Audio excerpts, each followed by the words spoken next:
दोस्तों, मार्च के क्लोजिंग के बाद हमारी टीम निकली है भ्रमण करने के लिए, हिंदुस्तान भ्रमण करने के लिए। और हिंदुस्तान के कोने कोने से जो बेहतरीन प्रोजेक्ट्स हैं वो आप लोगों के लिए लेके आ रहे हैं।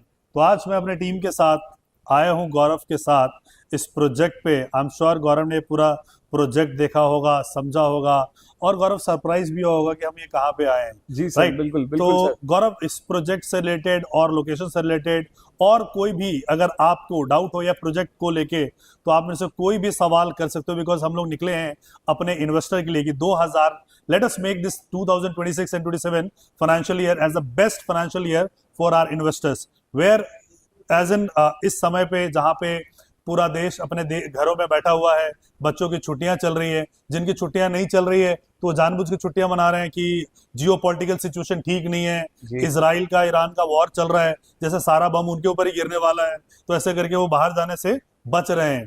तो हम फिर भी रेकी पे निकलते हैं, लगभग 4 बजे सुबह निकल जाते हैं हम लोग, न्यूज़पेपर रेडी करते हैं और उसके बाद फिर किसी न किसी प्रोजेक्ट पे होते हैं। तो ऐसे ही आज हम प्रोजेक्ट पे हैं, जो कि नेशनल हाईवे नंबर 24 पे ये प्रोजेक्ट है।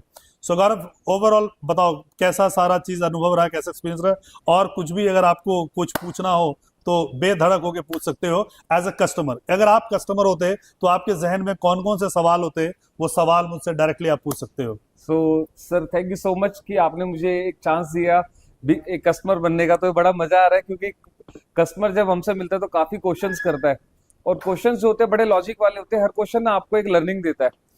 तो प्रोजेक्ट मुझे अच्छा लगा, आपने मुझे इसकी ज्योग्राफी बताई, हिस्ट्री बताई, काफी अच्छा लगा, सारी चीजें बड़ी अच्छी लगी। लेकिन एज ए व्यूअर मैंने देखा तो मेरे पास कुछ क्वेश्चंस है जिसके बारे में मैं आपसे पूछना चाहूंगा। तो मेरा पहला क्वेश्चन ये है कि सर, हापुड़ जैसी लोकेशन, नेशनल हाईवे जैसा 24 हाईवे क्यों कनेक्टेड है रियल स्टेट से?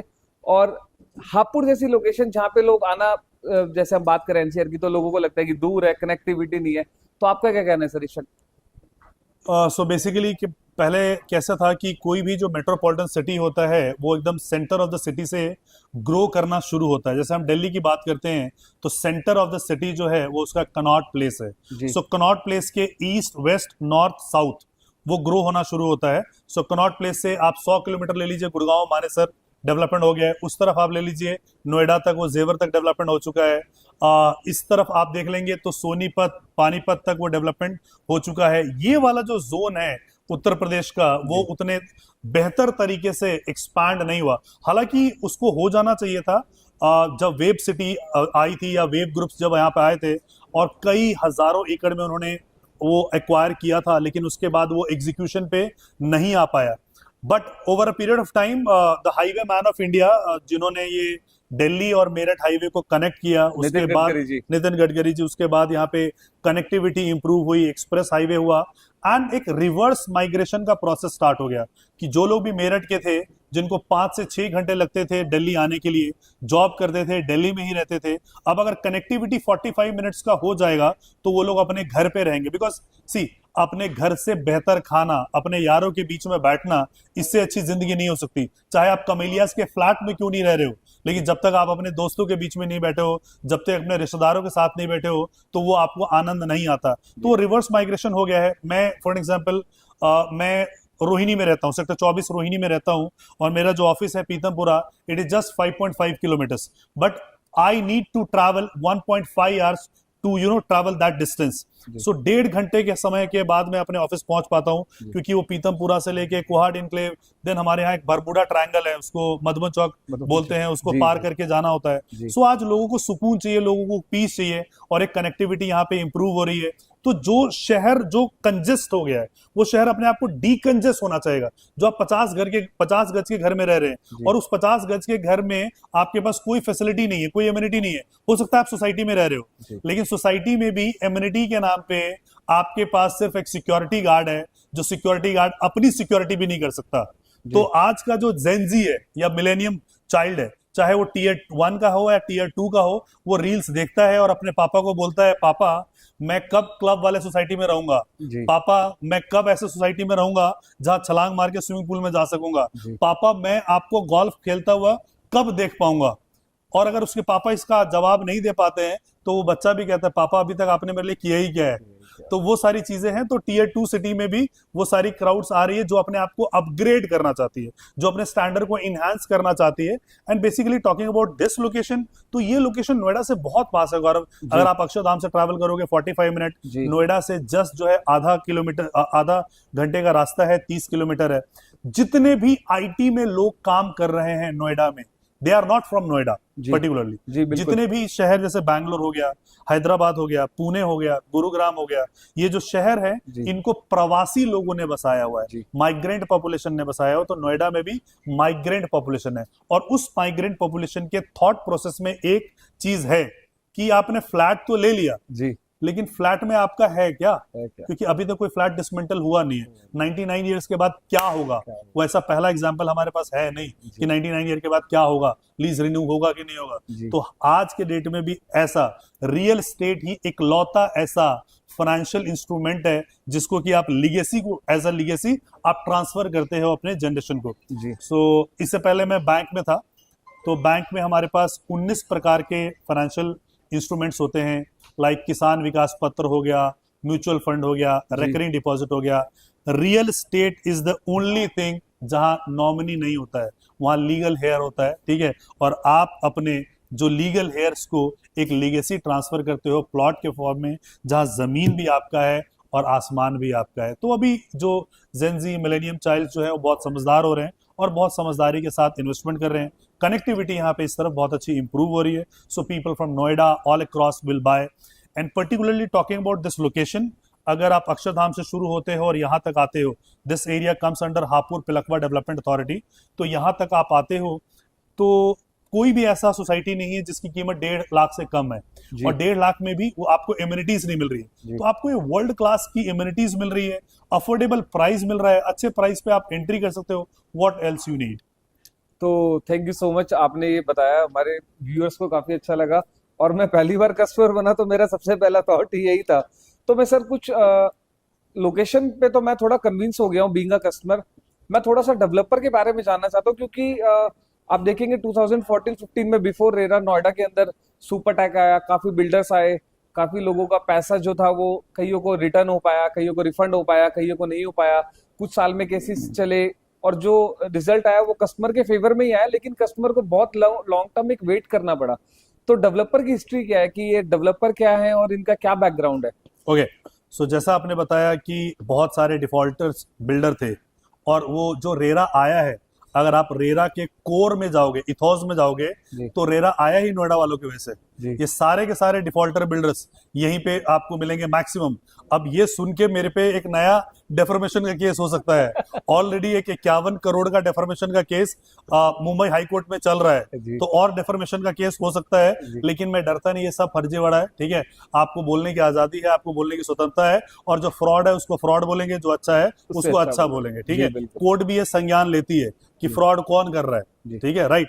सो बेसिकली रेर बड़े सारे डेवलपर्स है, लाइक आपने एक नाम लिया, सुपरटेक नाम लिया, या अर्थ हो गया, या कॉस्मिक हो गया, या प्रीमिया हो गया, तो डिफॉल्टर्स थे। वो क्यों कर पाए? क्योंकि उनके ऊपर कोई रेगुलेटरी नहीं था, कोई रेगुलेटर उनके ऊपर नहीं था। आप भी समझिए कि आपके घर के ऊपर आपके पिताजी नहीं होंगे जी घर में बचपन में, जी तो आप भी शैतान उद्दंड किस्म के बालक होते हैं। जी तो जिनके घर में गार्जियन स्ट्रांग नहीं होते हैं, वो सारे उद्दंड किस्म के बालक होते हैं जी या बालिकाएं होती है। जी कहते हैं ना, पतंग भी तभी उड़ता है, ऊंचा जाता है, जब उसकी डोर किसी के हाथ में हो। तो अगर वो डोर काट दो तो जी पतंग हवा में लहराता हुआ नीचे गिर जाएगा। जी तो वो डोर पकड़ने वाला कोई नहीं था। जी सो रेरा करके एक बॉडी है, रियल एस्टेट रेगुलेटरी एक्ट, जो 2016 में आया, और वो डोर बनाई गई ताकि सारे बिल्डर को उस डोर में बांधा जाए। और अब चाहे बिल्डर टिम्बकटू में प्लॉट ला रहा है, अंडमान निकोबार में ला रहा है, जी बिहार में ला रहा है, यूपी में ला रहा है, तमिलनाडु में ला रहा है, या उत्तर प्रदेश में ला रहा है, कोई फर्क नहीं पड़ता। बिकॉज अगर उसका रेरा का अप्रूवल इन प्लेस है, रेरा विल इंश्योर कि ये प्रॉपर्टी आपको डिलीवर हो। ओ तो वो है। दूसरा, रही बात डेवलपर के बारे में, तो डेवलपर ने पास्ट में नोएडा में काफी काम कर रखे हैं, बहुत सारे प्रोजेक्ट्स उन्होंने डिलीवर किया हुआ है, कुछ जेवी में किया हुआ है, कुछ इंडिपेंडेंट किया हुआ है, तो अच्छा है। दूसरी बात कि अगर कोई डेवलपर फर्स्ट टाइम आ रहा है, तो अगर वो बिल्डिंग बनाएगा तो फिर भी आप क्वालिटी देख सकते हो कि कंस्ट्रक्शन कैसा कर रहा है, ईंट कैसा लगा रहा है, सीमेंट कैसा लगा रहा है, वॉशरूम में टाइल्स कैसा यूज कर रहा है। प्लॉट में क्या करो, क्या टेस्ट करोगे, घास कैसे लगा रहे हैं, हैं, या वो सीवर कैसे बना रहे हैं। तो plot being a plot, it is an universal investment. DLF बनाएगा तो भी वैसा बनाएगा, ये डेवलपर बनाएंगे तो भी ऐसा बनाएंगे। But the best part about this developer is कि जितना भी एरिया है उस एरिया में से 48% एरिया को इन्होंने ओपन, मतलब लगभग ओपन छोड़ा। मतलब आप मान लो अप्रोक्सीमेटली 50% एरिया ओपन है और 50% एरिया पे आपके प्लॉट है। तो बहुत सारा आपको खाली जगह मिलेगा, बहुत सारी आपको खुली जगह मिलेगी, सांस लेने का मौका मिलेगा आपको, क्लियर एयर ले पाओगे, क्लियर पानी हो, सब चीजें होंगी। आपके बच्चों के लिए स्पोर्ट्स एरिना है, गोल्फ कोर्स है, सब चीजें आपको यहाँ पे मिलेंगी। तो जैसा आपने बताया कि डेवलपर काफी अच्छे हैं, प्लॉटेड डेवलपमेंट है, लोकेशन भी आपने अच्छी बताई। तो जब मैं इसको बाय करूंगा तो मेरा विजन क्या होना चाहिए कि मैं इसको 2 साल रखूं या मैं 5 साल रखूं, या मेरे मन में क्या थॉट होना चाहिए जब मैं लैंड को बाय करता हूं बीइंग अ कस्टमर, या आपकी क्या राय रहेगी इसके लिए? सो बेसिकली आप तीन चीजें हैं, उसको ट्रिपल पी कहते हैं। ट्रिपल पी कहते हैं इन्वेस्टमेंट फंडामेंटल्स में, आप श्योर आपने एमबीए में पढ़ा होगा जी कि प्रॉपर्टी प्लांट, प्रॉपर्टी प्लांट यानी पेड़, एंड पुत्र।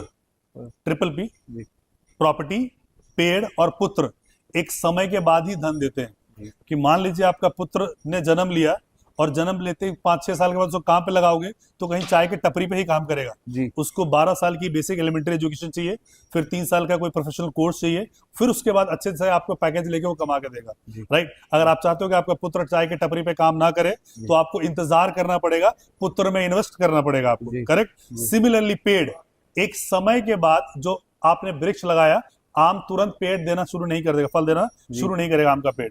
तो एक समय के बाद 10 साल 12 साल के बाद फल आते हैं। Similarly property is always a long term investment.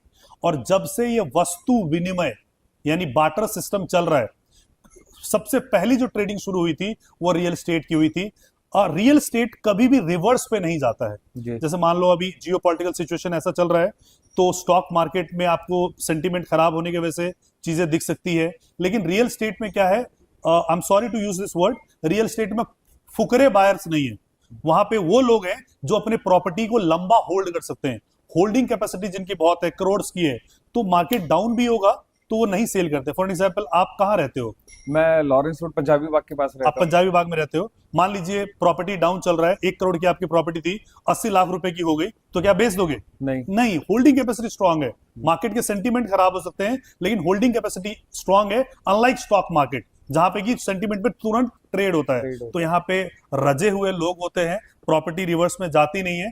And long term अगर आप विजन लेके चलोगे, मैं ये कह रहा हूं कि जैसे आप 10 ईयर्स का विजन लेके चलो, सो 10 ईयर्स में इट कैन बी 5 टाइम्स। सो यानी कि अगर 5 गुना है, 10 सालों में 5 गुना, ना आपको एफडी देगा, ना आपको म्यूचुअल फंड देगा, ना आपको रिकरिंग डिपॉजिट देगा, कुछ भी नहीं देगा।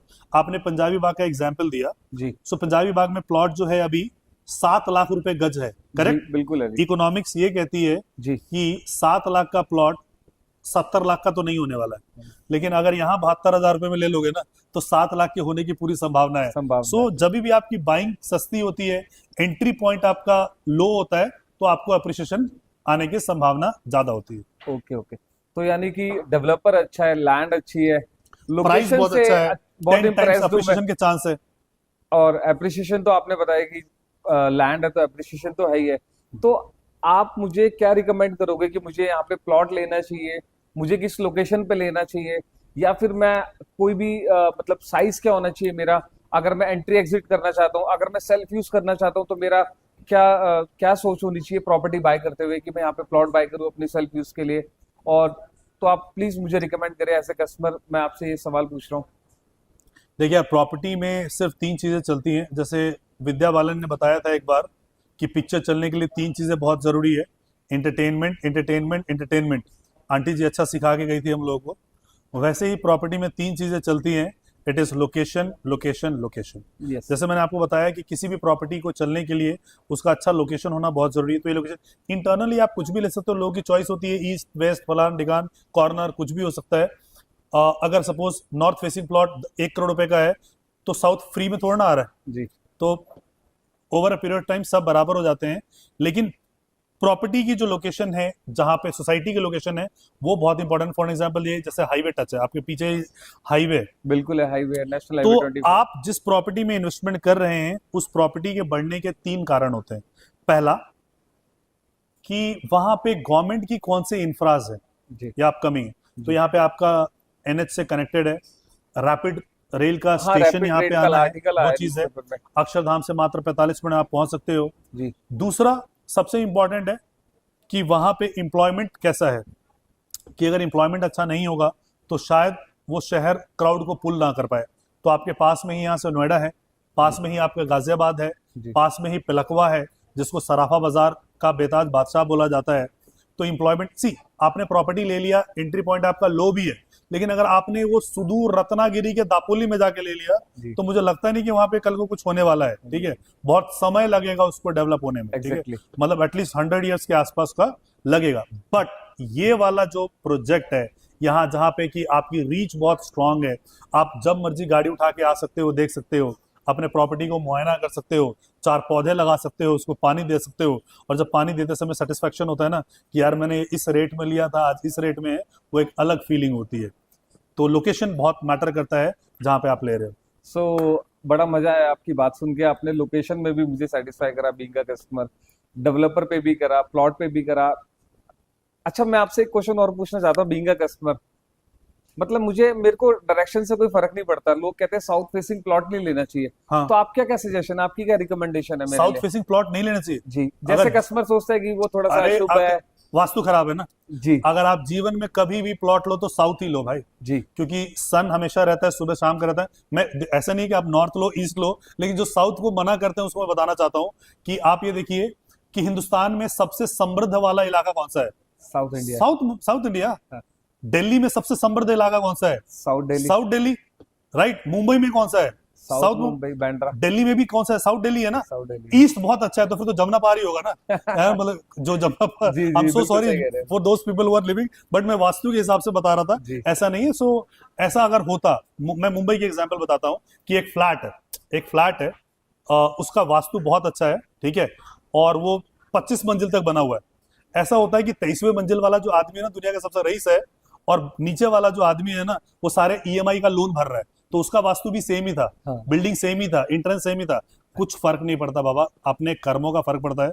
वैसे भी हम लोग सनातन को फॉलो करने वाले हैं, कर्मा रिटर्न्स, तो सारे चीजें कर्म पे होता है। वास्तु जो होती है सब किताबों की बात होती है, और उनकी दुकानदारी भी तो चलनी चाहिए ना, वास्तु वालों की दुकानदारी भी चलनी चाहिए। बिल्कुल ऐसा बिल्कुल। कुछ भी नहीं होता है। आप कर्म कीजिए, अच्छा कर्म कीजिए, लोगों के बारे में सोचिए, अच्छी इन्वेस्टमेंट कीजिए, अच्छे नियत के साथ कीजिए, ये वास्तु उस्तु सब देखा जाएगा।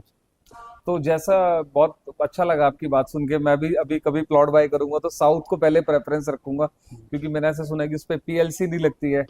तो मेरे कुछ व्यूअर्स हैं जो नोएडा से आपको यहाँ पे देख रहे हैं इस चैनल को, तो उनका कहना ये है कि वो एक एमएनसी कंपनी में काम करते हैं और उनकी फर्स्ट इन्वेस्टमेंट है, लेकिन वो प्लॉट में बाय करना चाहते हैं। वो बैंगलोर से हैं, वो देहरादून से हैं, वो राजस्थान से हैं, अलग अलग सिटी से आए हुए हैं।